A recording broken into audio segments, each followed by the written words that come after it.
Hi, this is Joan, and what you're looking at is a Wikipedia entry for Millie Jackson. Now, she was popular back in the 80s, the 70s, and 80s, and I didn't really follow her all that much. So, the fact that I can remember just one quote, and it was from one of her spoken words. It might have even just been a caption that was on a commercial or something. But I always remember she said something to the effect of, the white man finally letting you black men make some money, and all you can think to do is go give it back to their daughters. And that always stuck with me. So, this idea that older women were male identified or worshipped black men. No, black women have been speaking out as long as there have been black women, probably. It's just a matter of media coverage. But anyway, the reason why I'm bringing that up is because I was thinking to myself that white men allow black men to date black women. They have controlled this. It's not because of black men's, like Cynthia G will, bring up, and I think that is really great research on her part about how the only thing black men fought for was their access to white women. The thing is, they had to go to white men to get that access, and white men, like most people, don't do things that don't benefit them. The reason why they let black men have access to white women is because it assists them in what it is they're trying to accomplish, or what it is that they are accomplishing. And it's not just one thing that they accomplish by doing this.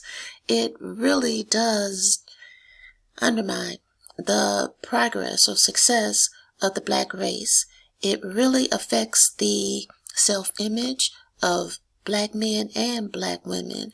The fact that black men had to go through a court system and request access to white women shows that, okay, you had to go to white men. That's showing that they are above you. It is socially. It also made black women, in a sense, socially schizophrenic, because you want to support your black men, because you do feel like you are the community. You want to support them in whatever it is that they are whatever endeavor they are engaging in. But what that endeavor basically is rejecting you. So when you say, oh, black man, yeah, he should be allowed to go out there and date every white woman he wants, or nine black women. Okay, let's say he does that, then you stop existing.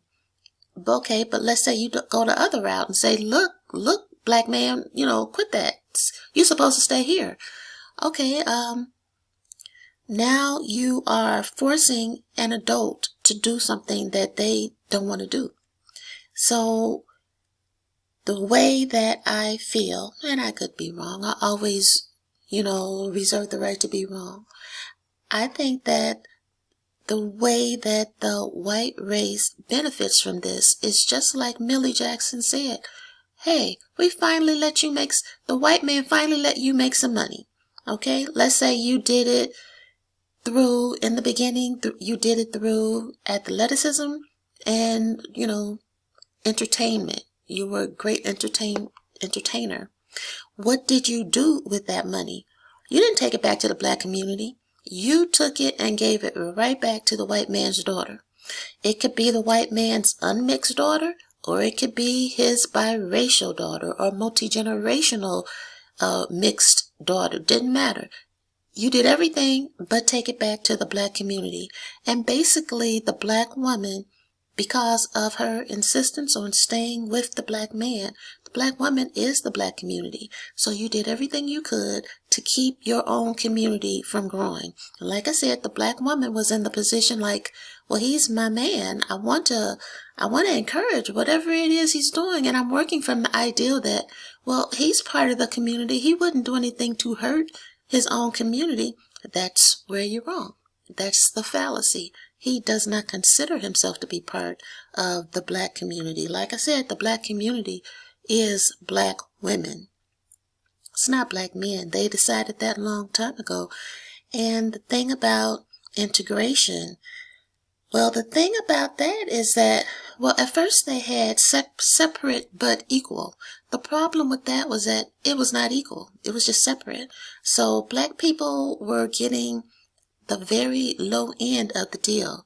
But as I've also said, there were several black towns right after slavery that were doing very, very well. It wasn't just Black Wall Street. The movie Green, whatever it was, with Ving Rhames also showed you another town where the black people were really progressing. But that was a time when black men were being forced to stick with black women. Since that time, since white men have been allowing black men access to other women, the black race has not been progressing, or has definitely not been progressing as well. And as long as black men consider it like a status symbol to go with someone outside of their race, black race will not progress. It simply can't. I mean, I've said, hey, this is a man's world, and I don't mean that as a compliment. If you look at the world, do you really want to say, hey, women did this? I'd much rather say, men did this. We were like in a straitjacket. We couldn't do anything. And our loyalty we've been trained, and maybe it's even genetically in us to support our men. The problem is you're supporting people who don't support you. It's kind of like it's kind of like giving somebody the straitjacket to put on you. You know, it doesn't help you. So your choice as a black woman is to continue, like they say, to cape for them for their right to go be with whatever woman they want. Maybe your thought is he'll want to be with you, but a lot of our men have just been kind of brainwashed that white is better. I mean, and that's just how it is. So if they are given freedom to leave, that's what they do. It's like they say, I'm not saying black men are rats, but it is an expression that rats desert a sinking ship. The ship would not be sinking, or at least would not be sinking so fast, if they would support their community, but they won't. It's just, this is not talking about every last single black man in the whole world. I mean, yeah, your father might be a wonderful black man. Hopefully your sons will grow up and be wonderful black men. But basically, if you look at what has happened to our children since we have not been allowed to spank them. Now, I'm not saying you should be allowed to abuse them. There's a big difference between spanking and abusing. No one should abuse anyone, but you do need to discipline your children. Ever since we have been told that spanking them is abuse, our children are growing up and they're spanking us. That just doesn't work, and that also has worked against our community. There's so many things working against our community. But like I said, right after slavery, a lot of times we were able to overcome all of them. What we couldn't overcome as a community is the desertion of our men. I mean, that's just all there is to it. So you can cape for them if you want, but you cape for someone who is going against you. And like I said, the powers that be, generally powerful white men, don't do things that don't benefit them. It benefits them when they allow black men to make money for black men to put that money into their community.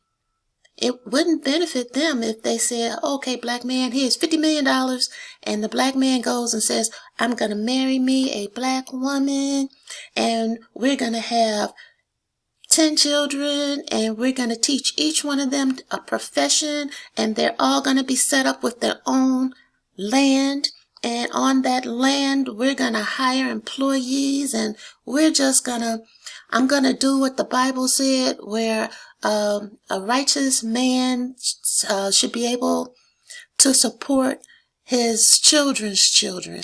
That's what I'm going to do. It would not benefit the powers that be if black men had that kind of ideal.